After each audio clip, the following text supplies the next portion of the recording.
Salut à tous, j'espère que vous allez bien. Aujourd'hui, on va voir comment créer son entreprise immobilière. L'objectif, c'est de dépasser en fait le plafond de verre que rencontrent à un moment la plupart des investisseurs immobiliers. Et pour ça, il faut créer son entreprise immobilière. C'est très important pour passer de quelques biens immobiliers à un parc, un véritable parc immobilier bien exploité, bien géré, bien optimisé fiscalement et ainsi de suite. Parce que créer une entreprise immobilière, ce n'est pas simplement avoir le droit à l'impôt sur les sociétés. C'est un ensemble, comme j'aime bien le dire, c'est un ensemble juridique, patrimonial, fiscal et entrepreneurial. Donc on va voir ça ensemble, très important.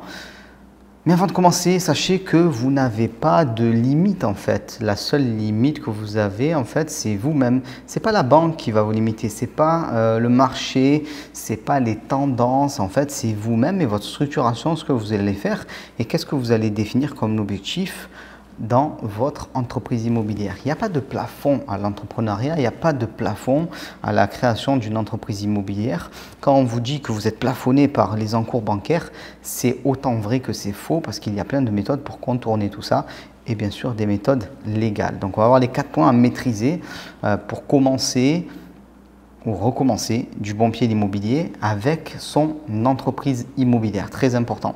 Donc en fait, vous avez compris, je pense qu'il y a 2 manières en fait de faire de l'immobilier. Comme un amateur, alors quand je dis amateur, c'est au sens propre du terme, c'est-à-dire opposé à celui qui est professionnel. En général, l'amateur, il va rester bloqué à 23 000 € par an.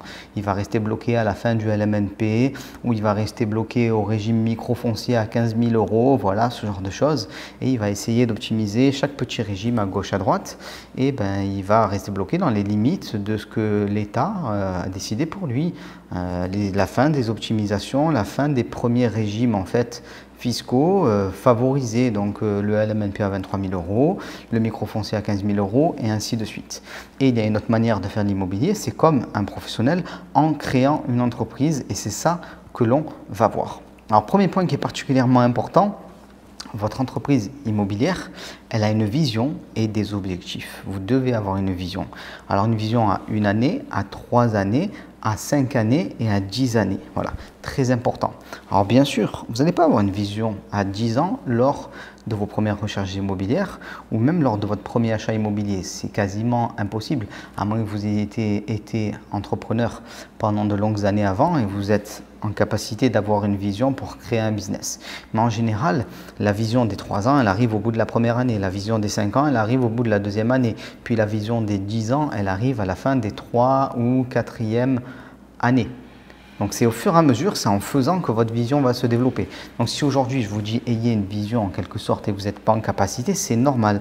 Il faut se lancer pour que la vision petit à petit commence à émerger. Alors c'est quoi une vision en immobilier? Parce que une vision, ça veut un peu rien dire dans l'absolu. Comprenez une chose, si vous voulez créer une entreprise immobilière, vous allez devoir définir un marché cible très défini et ne plus en sortir. Associer ça à une ou plusieurs tactiques immobilières et je vais vous dire les 3 axes que moi j'utilise en immobilier pour me développer dans le cadre de mon entreprise immobilière et avoir une stratégie. Voilà, un plan concret de financement, des dates, déroulement des opérations, qui est-ce qui va faire les choses pour votre immobilier. Et ces objectifs-là, bien sûr, il va falloir les chiffrer. Donc ça, c'est important. Une entreprise, c'est vraiment au sens propre du terme, entreprendre quelque chose. Et dans cette notion d'entreprendre, il y a aussi la notion d'organisation, de voir. Donc pour pouvoir entreprendre quelque chose, il faut le voir, il faut l'organiser, il faut le créer. Voilà, très important. Alors si vous voulez en savoir plus sur ça, regardez aussi en description. Il y a une formation gratuite qui s'appelle Cube, créer un business. C'est tout nouveau. Donc regardez et vous allez en découvrir plus. Deuxième point, très important, c'est les axes de développement que vous allez créer. Ils doivent être forts et de préférence indépendants pour avoir une entreprise qui a un tronc avec des branches. Et quand il y a une branche qui ne va pas bien, vous pouvez couper. D'ailleurs, j'ai fait une vidéo sur mon patrimoine immobilier, 6 millions de patrimoine. Je parle de cette notion pour couper les branches, ainsi de suite. Regardez, pareil, soit en description, soit au niveau de la fiche, en haut, voilà. Vous allez avoir des informations complémentaires. Je vous engage à aller la voir.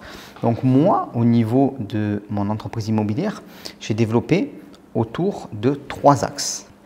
Le premier axe, c'est la détention de biens immobiliers avec un fort rendement et qui ont été achetés à un prix très faible, des petits prix, fort rendement et cash flow important.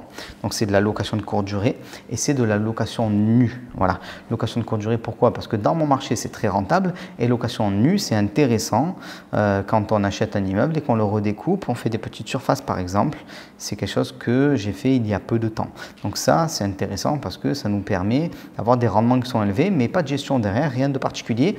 Et ce sont deux stratégies différentes. S'il y a un problème avec la location de courte durée, vous êtes toujours bien avec vos achats qui sont en location nue ou en meublé éventuellement. Mais là, c'est de la location nue parce que quand je meuble en général, je mets en location de courte durée. Deuxième point, deuxième axe de la stratégie, c'est la détention de biens immobiliers à des prix élevés. Des biens qui coûtent cher. Exemple, mon appartement sur le Vieux-Port. Valeur, ça dépend comment on l'estime, mais 750 000, 850 000 euros, ça dépend comment on compte. Donc un seul appartement à ce prix-là, c'est énorme. Mais justement, on fait un achat, on prend beaucoup de crédit, on a un gros potentiel de plus-value et on a un cash flow qui est moins fort évidemment sur des biens de prestige, des gros biens de ce type-là, mais c'est intéressant. En l'occurrence, lui, c'est exploitation en location de courte durée aussi. Donc des gros prix pour acheter moins souvent. Et troisième partie, troisième axe, l'achat-revente. Voilà. On fait du cash, du cash, du cash. On ne garde pas les biens, on ne gère pas les locataires, ainsi de suite. Voilà. Alors les locataires, je ne les gère pas moi-même. C'est soit fait via des auto-entrepreneurs en location de courte durée, soit c'est fait via une agence. Voilà. Donc il y a deux points à ce niveau-là. Donc ça, c'est l'axe. Troisième point, il vous faut une véritable structuration fiscalo-juridico-patrimoniaux entrepreneurial. Alors bon, ce terme, je pense qu'il n'existe pas, mais ce que je veux dire par là, c'est que vous devez avoir un type de société précis, éventuellement des holdings une holding pour pouvoir un peu redispatcher dans votre groupe si vous en êtes là. Vous devez avoir des moyens humains, vous devez avoir des procédures de travail. Il faut que les choses soient organisées. C'est comme ça qu'on crée une entreprise immobilière et que, au final, on ne se retrouve pas esclave de son immobilier. Voilà, très important. Donc, le type de société qui est adapté à vos ambitions déjà pour commencer, éventuellement à vos anciens statuts. Si vous étiez salarié, vous avez peut-être plus intérêt à faire une SASU en étant assimilé salarié qu'une SARL et ainsi de suite. Donc ça, c'est des choses qu'il faut voir et c'est très important quand on veut créer une entreprise immobilière, se poser la question de sa forme juridique, sa forme fiscale, comment on intègre ça par rapport à son patrimoine et son projet entrepreneurial. Très important. Le quatrième point, c'est une implication personnelle, c'est-à-dire vous-même et d'autrui, sans faille. Très important. Vous devez passer votre temps principalement sur ce nouveau business. C'est très important. Jusqu'à ce que vous puissiez le déléguer. Et ce terme délégué, moi, je ne l'aime pas parce que c'est du pipeau en fait. Moi, je préfère dire responsabiliser. C'est-à-dire que vous allez travailler avec des gens qui auront des responsabilités bien précises dans votre entreprise. C'est pas genre, tiens, vas-y, fais ça. Non, c'est pas je délègue ça, vas-y, moi je suis plus fort que toi, j'ai pas envie de faire ça, vas-y, démerde-toi avec. Non, ça n'a rien à voir. Il y a des personnes qui sont responsabilisées en fonction de compétences qu'elles ont et elles vont gérer différentes choses. Donc en immobilier, on peut beaucoup ubériser les choses. Si vous faites de l'achat-revente, vous avez surtout besoin d'avoir quelques agents immobiliers compétents. Si vous faites de la location de courte durée, vous allez plutôt être avec des auto-entrepreneurs, éventuellement avec une personne salariée aussi, c'est possible. Voilà, donc selon ce que vous faites, il faut une implication d'autrui, mais une implication personnelle. Une entreprise immobilière n'a rien à voir avec la gestion de quelques biens immobiliers, mais c'est comme ça que vous allez envoyer un signal fort à la banque et vous allez pouvoir vous démultiplier et casser ce fameux plafond de verre dont j'ai parlé en début de vidéo. Une entreprise immobilière et même une autre forme d'entreprise de toute façon, que ce soit pour gérer un business internet, voilà, une entreprise vraiment sans propre du terme, c'est pas qu'un numéro de SIRET, c'est pas que le droit à l'impôt sur les sociétés, voilà, c'est pas ça, non, ça c'est juste la résultante, j'ai envie de dire, ouais, vous allez avoir un numéro de SIRET et vous allez être imposé à l'impôt sur les sociétés, et après, voilà, parce que souvent, quand on veut créer une entreprise immobilière, on le fait parce qu'on veut payer moins d'impôts. Et ouais, tu as une tranche marginale d'imposition qui est élevée, tu te dis, bon, il va falloir que je passe mes investissements dans une SCI à l'IS par exemple. Oui, c'est une chose, mais quand on commence à passer ce cap-là, on doit se poser de nouvelles questions. On ne fait pas la même chose qu'avant dans une société. on réorganise les choses, on travaille différemment, on en profite puisque c'est une entreprise pour pouvoir responsabiliser des gens et ainsi de suite. Et c'est là vraiment qu'on casse ce plafond de verre grâce à l'entreprise immobilière. Donc je vous l'ai dit tout à l'heure, si vous voulez en savoir plus sur la création d'entreprises, notamment en immobilier, mais pas que en immobilier, regardez juste en dessous, vous avez la formation Cube, elle est gratuite, profitez-en, ça c'est totalement nouveau. Et si vous avez aimé la vidéo, likez-la, partagez-la, commentez-la. Ça aide beaucoup pour l'algorithme de YouTube et on se retrouve rapidement. Ciao tout le monde!